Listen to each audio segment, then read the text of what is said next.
quand je suis entré au séminaire français à Rome, ce n'est pas aujourd'hui, en 1923, c'est vous dire que ça date de quelques années, après la guerre 14-18.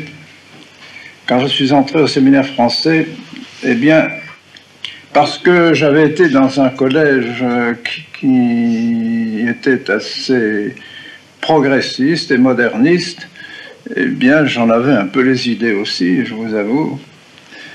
Et ce n'est que par des circonstances un peu exceptionnelles que je me suis rendu à Rome, parce que mon frère y était déjà au séminaire de Rome. Et donc c'est un peu lui qui m'a attiré là-bas. Et j'avais des idées, bien sûr, assez curieuses.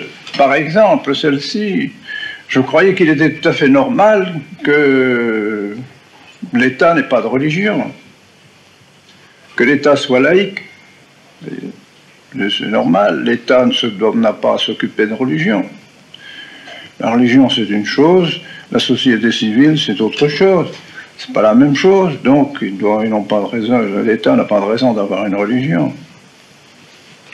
Voilà, une erreur que je portais avec moi. Et alors j'ai écouté quand je suis arrivé au séminaire français. Il était dirigé par le révérend Père Le Floch, qui était un homme de doctrine, et puis toute une équipe de professeurs, des pères du Saint-Esprit qui dirigeaient le séminaire français. Ce n'est pas là que nous faisions nos études, nous faisions nos études à la Grégorienne, qui était aussi une université très traditionnelle en ce temps-là, qui, Dieu sait, ne l'est plus aujourd'hui, hélas. Eh bien, j'ai écouté le directeur, Père Le Floch, j'ai écouté les professeurs. Et quand il fait pour me faire changer mes idées, et pour me mettre sur la bonne voie, sur la voie de la tradition, sur la voie de l'enseignement de l'Église, eh bien, ils nous ont commenté les encycliques des papes. Nous ne connaissions pas, dont nous n'avions même pas entendu parler dans notre collège. On ne savait pas ce que c'était qu'une encyclique d'un pape. Ils ont tout simplement pris les encycliques du pape Pie X, du pape Léon XIII, du pape Pie IX, du pape Grégoire XVI, des papes qui avaient précédé le pape Pie XI qui régnait à ce moment-là, n'est-ce pas, à Rome. Enfin, c'était lui qui était pape à Rome lorsque je suis arrivé en 1923. Et le pape Pie XI aussi, parce que j'ai été à présent à Rome au séminaire lorsque la magnifique encyclique du pape Pie XI sur la royauté de notre Seigneur Jésus-Christ en 1925 a paru, ce qui a été une explosion de joie dans tout le séminaire et pour les professeurs. Cette magnifique encyclique du pape Pie XI sur le Christ roi, Quas Primas, il commence par ces termes, Quas Primas. Et alors, mes yeux se sont ouverts. Je dis, mais c'est incroyable, on m'a jamais dit ça dans mon collège, on m'a jamais appris ces choses-là, je ne savais pas ce que c'était qu'une encyclique d'un pape, et j'ai découvert que les papes étaient quand même, à ce moment-là, heureusement, les papes étaient des phares de l'Église et ils luttaient avec, n'est-ce pas, dans un monde concret. C'était très différent de ce que nous apprenions à l'université, à la Grégorienne, où nous avions là la doctrine pure, spéculative, n'est-ce pas, la doctrine. Tandis que ce que les papes disaient dans leurs encycliques, c'était la réponse aux erreurs qui se trouvaient dans la société. Ils avaient à lutter avec l'ambiance dans laquelle ils vivaient. Donc ils voulaient protéger les fidèles des erreurs modernes et leur montrer la voie à suivre, leur montrer où était la vérité. C'est ce qu'ils ont fait. Quelles étaient ces erreurs? Surtout, eh bien, la grande erreur, n'est-ce pas, qu'ils ont combattue. On peut la nommer de diverses façons, mais c'était surtout le libéralisme. libéralisme qui s'appelait naturalisme, qui s'appelait socialisme, qui s'appelait même communisme, qui s'appelait modernisme, qui s'appelait sionisme, autant d'erreurs, mais tout cela avec pour fond l'erreur du libéralisme. Alors ils ont combattu contre ces erreurs. Et moi, j'ai découvert ça, j'étais stupéfait de penser j'avais pu passer toutes mes études au collège sans qu'on m'ait fait allusion à des choses comme ça. Bien au contraire, nos professeurs du collège étaient plutôt sionistes, comme Marc Sangnier était du Nord et que j'avais fait mes études dans le Nord, eh bien, ils avaient un peu les idées de Marc Sangnier. On avait les idées de Bergson. On avait on était très loin de l'enseignement des papes. Alors cet enseignement des papes m'a vraiment découvert. Et je vous assure, quand j'ai vu l'attachement de nos professeurs et de notre directeur, le Père Le Floch, à ces enseignements, à ce magistère de l'Église, nous faisant bien comprendre que c'était là la vérité, c'est là qu'il fallait suivre l'enseignement des papes, n'est-ce pas? Bien, je m'y suis attaché de tout mon cœur. Et j'ai remercié toute ma vie le bon Dieu de m'avoir donné des directeurs semblables, comme le Père Le Floch, le Père Laurellec, le Père Frey, le Père Keller, etc., qui étaient là, le Père Egui. Nous avions des prêtres magnifiques, parce que ça nous a donné une orientation ferme, claire. La royauté de notre Seigneur Jésus-Christ, on nous mettait notre Seigneur Jésus-Christ bien en lumière. C'est lui le sauveur du monde, c'est lui qui doit régner, c'est lui qui doit être notre guide, notre pasteur, n'est-ce pas? Pas de compromission, pas laisser le nom de notre Seigneur Jésus-Christ de côté, ne parler que de Dieu, pas? Faire une espèce de théisme, mais plus de christianisme. Il faut être chrétien, il ne faut pas être seulement théiste. Alors j'ai gardé cela dans mon esprit, dans mon cœur, et j'ai continué comme cela. Et on nous enseignait déjà à ce moment-là, alors on nous parlait de certains livres qui devaient nous aider justement à bien comprendre ces choses-là. Par exemple, l'illusion libérale de Louis Veuillot, qui maintenant a été réédité par Dismas. Louis Veuillot qui était approuvé complètement par le pape Pie IX. Donc, enseignement de l'Église. Alors, c'est des livres précieux que nous lisions et dont nous pénétrions de la doctrine de ces livres-là. Un peu plus tard, ce fut, ou presque en même temps, dont Félix Sarda, Le libéralisme est un péché. Vous connaissez la petite histoire de ce livre, de ce père espagnol qui avait fait ce livre sur le libéralisme est un péché. Il a été poursuivi, bien sûr, par les libéraux et les modernistes qui lui en ont voulu de faire un titre pareil. Vous pensez, le libéralisme est un péché, ça c'était vraiment une insulte. Alors ils ont déféré ce livre à Rome pour qu'il soit condamné, qu'il soit mis à l'index. Eh bien, c'était le contraire qui est arrivé. Il a reçu de Rome une magnifique lettre d'approbation, contrairement à ce que pensaient les libéraux et les progressistes qu'il avait dénoncé à Rome. Non seulement ça n'a pas été une condamnation, mais c'était une approbation. Alors, voilà encore un petit livre donc, qui date déjà, n'est-ce pas? Qui date de Léon XIII, donc c'est déjà ancien. Mais tout ça montre Pie IX, Léon XIII, plus tard, donc, du temps de Pie XI, il y a eu cette réunion ici, de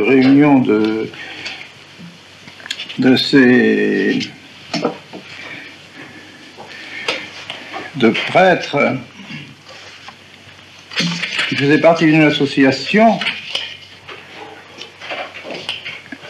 qui s'appelait la Ligue apostolique. Ça datait du début du siècle, un peu quand j'étais à Rome. La Ligue apostolique pour le retour des nations à l'ordre social chrétien. Ligue apostolique. Alors, ces deux auteurs, l'abbé Roussel et le père Philippe, ont écrit à peu près en même temps, donc entre 1920 et 1930, ont écrit ces livres. L'un, le Christ, roi des nations, le Christ du père Philippe, et puis celui-ci, l'abbé Roussel, libéralisme et catholicisme. Mais ce sont des livres en or, ça, c'est de l'or, ça en bas. Parce que c'est la doctrine de l'Église. Et ça, les papes ont toujours condamné cette erreur-là, n'est-ce pas? Et tous les succès d'années de cette erreur-là qui empoisonne le monde. C'est bien simple, c'est pas difficile. Vous savez, le libéralisme, c'est le non serviam de Satan, tout simplement. Je ne servirai pas. Je veux ma liberté, je veux mon indépendance, je ne veux être dépendant de personne.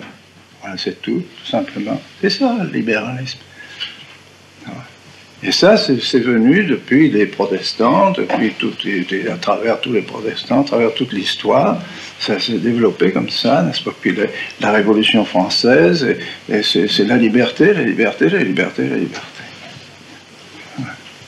Alors que le vrai philosophe, le vrai catholique, n'est-ce pas, dit que je ne suis pas libre. La liberté absolue n'existe pas. Pourquoi? Parce que je suis finalisé. Je suis finalisé, c'est-à-dire j'ai une fin, j'ai un but que je ne me suis pas donné. C'est pas vous qui vous êtes créé, c'est pas moi qui me suis créé. Je suis trouvé tout à coup présent au milieu des hommes, un de plus. Et qu'est-ce que je fais là? Ce que je fais là, j'ai une fin, j'ai un but. Le bon Dieu ne m'a pas mis là pour rien. Celui qui m'a fait m'a pas mis là pour rien. Il avait un but et il m'a fixé ce but. Et ce but, je ne suis pas libre de dire j'en veux pas ou j'en veux. Je dois, j'ai une obligation morale. Alors de la fin découle l'obligation morale. De la fin découle la loi. De la fin découle le devoir. Alors vous voyez toutes ces obligations, vous voyez toutes ces contraintes. Parce que je dois arriver à Dieu et à la béatification, à la glorification dans le ciel, la participation, la vision béatifique de Dieu, eh bien je suis finalisé par le bon Dieu. Le bon Dieu m'a créé dans ce sens, m'a donné une intelligence, m'a donné une volonté, un cœur pour me diriger vers ça, et m'a dit il faut y arriver. Si tu veux le bonheur, il faut arriver à ça. Alors, il m'a donné des lois pour m'aider. Il m'a donné la grâce du bon Dieu pour m'aider.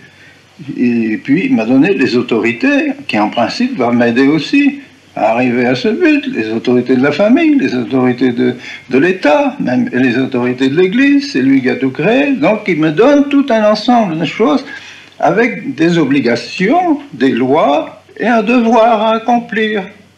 Voilà.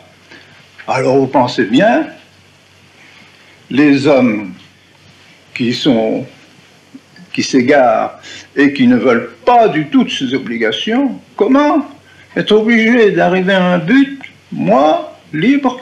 Non, je ne peux pas m'obliger, ça c'est pas possible. Une loi? Non, non, non, ma loi, c'est moi qui l'ai fait. Non, non, non, je ne peux pas. Le devoir, c'est moi qui fais mon devoir. Je ne peux pas être obligé de faire un devoir, tout ça, être obligé de faire ceci, pas. Plus de loi, plus de devoir, plus d'obligation morale, plus de fin. Eh bien, l'enfer, c'est celui qui a perdu la fin, qui a perdu le bon Dieu. On a été fait pour le bon Dieu, on a été fait pour le ciel, on a été fait pour la vision béatifique. On a dit non. Comme Satan a dit non dans le ciel, dans le paradis, il a dit non, je ne veux pas. Eh bien, c'est bien, vous n'êtes plus avec le bon Dieu. Et comme le bon Dieu, c'est notre bonheur, eh bien, vous êtes dans le malheur éternel. Vous avez choisi le malheur éternel, c'est bien. Parce que être orienté vers quelque chose et ne pas vouloir atteindre ce quelque chose qui est fait notre bonheur, c'est nécessairement faire notre malheur. Bon, il n'y a pas à choisir, il n'y a pas à tergiverser, ni à discuter. Donc on a choisi son malheur. Alors c'est pas le bon Dieu qui a fait l'enfer. Ce sont les esprits qui se sont révoltés contre Dieu qui ont fait l'enfer. Et les hommes qui se révoltent contre Dieu. La révolte contre Dieu, c'est le libéralisme. Liberté, laissez-moi avec ma liberté, mon indépendance. C'est pourquoi on parle tout le temps, vous voyez, indépendance, libération. Les gens sont adultes, les hommes sont libres de faire ce qu'ils veulent, etc. C'est notre société actuellement qui est pétrie, pourrie de libéralisme. Ce libéralisme, c'est la mort, c'est notre mort. Parce que tout est faux. Enfin. Faux dans ce libéralisme. Alors ça a continué sur cette lancée-là, n'est-ce pas? Le libéralisme a continué à se développer malgré les papes, malgré les livres qu'on fait sous ces auteurs, malgré la lutte contre le libéralisme. Ça se développait avec la franc-maçonnerie qui poussait à cela, avec tous les États qui poussaient à cela, cette liberté de l'homme, au fond contre Dieu, contre notre Seigneur, contre la religion. Et on en est arrivé actuellement, justement, à ce que notre Seigneur ne règne plus nulle part. Alors est arrivé le Concile, et le Concile, en adoptant la liberté religieuse, a adopté le principe du libéralisme. D'où découle l'œcuménisme, d'où découle l'égalité de toutes les religions. C'est faux, il n'y a qu'une religion, puisque nous sommes finalisés, il y a une fin bien précise, Dieu par notre Seigneur Jésus-Christ. On ne peut pas choisir la voie pour aller à Dieu. Maintenant, il n'y en a qu'une, il n'y en a pas deux, il n'y en a qu'une, c'est notre Seigneur Jésus-Christ.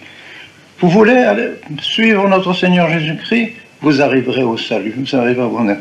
Vous ne voulez pas suivre notre Seigneur Jésus-Christ, vous voulez vous libérer de notre Seigneur Jésus-Christ, vous voulez vous libérer de ça, c'est bien, vous n'irez pas au ciel, vous n'aurez pas votre bonheur, vous choisissez votre malheur. C'est terrible, c'est terrible, c'est comme ça. Il n'y a pas de liberté religieuse, ça n'existe pas. La liberté de religion n'existe pas. Il n'y en a qu'une. Il n'y a qu'un créateur, il n'y a qu'un Dieu, il n'y a qu'un Jésus-Christ, et Jésus-Christ est Dieu. Alors, il n'y a pas dire je peux choisir, non, je peux très bien avoir Bouddha, je peux très bien choisir la religion de Mahomet, je peux très bien choisir ceci, non, c'est pas vrai. C'est impossible, impossible. Il n'y a qu'une religion. C'est pas possible. Il n'y a pas... Bon, la liberté religieuse, on ne peut pas forcer les gens à croire, évidemment, on laisse les gens, mais il faut justement, c'est le rôle d'être missionnaire. Alors, quand je me suis aperçu de cela, avec un certain nombre de pères du Concile, au moment du Concile, nous étions 250 quand même à crier au libéralisme et à ne pas vouloir signer le schéma sur la liberté religieuse et sur l'œcuménisme et sur l'Église dans le monde qui était abominable comme rédaction. Évidemment, nous sommes heurtés à ceux qui avaient préparé le concile depuis longtemps et malheureusement, eh bien, des papes comme Jean XXIII, Paul VI et aujourd'hui Jean-Paul II donnent leur appui à cette thèse. C'est un fait. On ne peut rien. C'est ce que j'ai dit quand je suis allé à Castel Gandolfo voir le pape Paul VI un jour, n'est-ce pas? Il me dit, mais vous n'aimez pas le pape, vous n'aimez pas le pape. Je dis, comment, je ne parle pas. Mais j'ai servi pendant toute ma vie. J'ai servi pendant toute ma vie. Mais qu'est-ce que vous voulez que je fasse? Dois-je vous suivre avec le Concile Vatican II et la liberté religieuse? Lorsque cette liberté religieuse et ces principes qui ont été adoptés maintenant par le Concile ont été condamnés par le pape Pie IX dans son encyclique Cantar Cura et le Syllabus, et après par Léon XIII, et après par Pie X, voilà, et le pape Pie XI, et par Pie XII, 5 papes qui ont condamné ces choses-là. Avec qui faut-il être? Avec ceux-là ou avec celui qui dit le contraire? Je ne sais pas. Il faut savoir. ne peut pas accepter des choses contradictoires. Alors on dit, on n'est pas ici pour faire de la théologie. Ah, je dis, mais c'est pas de la théologie, alors ça ne va pas comme réponse. Ça va pas. C'est grave, c'est très très grave. Parce que vous voyez, ça met les chrétiens dans une situation terrible, terrible, terrible. Beaucoup veulent suivre l'autorité, et c'est normal, puisque je vous ai dit tout à l'heure, le bon Dieu a créé l'autorité pour nous aider à aller à notre fin. Et puis voilà que cette autorité, maintenant, nous conduit sur un chemin de traverse et nous conduit vers le libéralisme. Et sur le chemin qui ne nous conduit pas à la fin, ben, ça ne va plus. Comment est-ce possible? Grand mystère, moi je ne sais pas, c'est un mystère.